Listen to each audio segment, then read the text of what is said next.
Some women don't chase, and yet they're never forgotten. There is a presence in them, a quietness that moves like dusk settling over a restless city, a stillness that unsettles the masculine heart far more than any storm ever could. She doesn't raise her voice. She doesn't demand space. She becomes space. And in the strange geometry of desire, the man who once took her for granted finds himself circling back, pulled by something he cannot name. Because this woman is not simply a person. She is an archetype awakening inside him. In the world of Carl Jung, the unconscious speaks in symbols long before the mouth ever forms words. And when a man encounters a woman with true detachment, not the coldness born of bitterness, but the natural quiet that comes from emotional self-possession, something ancient stirs within him. His ego feels her distance first, a tremor in the ground beneath his certainty. Then his shadow begins to whisper, warning him of the parts of himself he tried to bury. Insecurity, longing, fear of abandonment, the ache of inadequacy he pretends not to feel. She becomes a mirror he can no longer control. And that terrifies him. He remembers her softness, but he also remembers the moment she withdrew it. Not in anger, not in punishment, but in an almost sacred return to herself, as if she realized her own worth in a language he had never learned.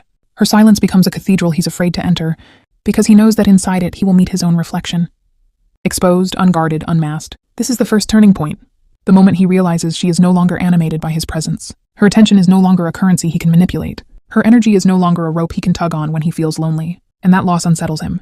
For men, Jung wrote, the inner feminine, the anima, is both a guide and a haunting. And when the outer woman embodies a trait the inner woman lacks, the soul begins to tremble. He sees in her the steadiness he never mastered, the emotional self-control he never developed, the quiet sovereignty he once mistook for indifference. Her detachment reflects a psychological truth he has spent years running from, that love cannot be commanded, only honored, and that connection dies in the hands of those who take it for granted. She moves through her days with a kind of unhurried grace, not hiding, not performing, simply existing in alignment with herself.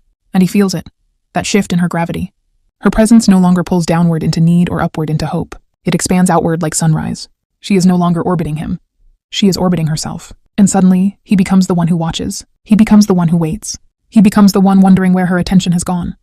This is the second turning point when he begins to feel the absence of what he once treated as guaranteed.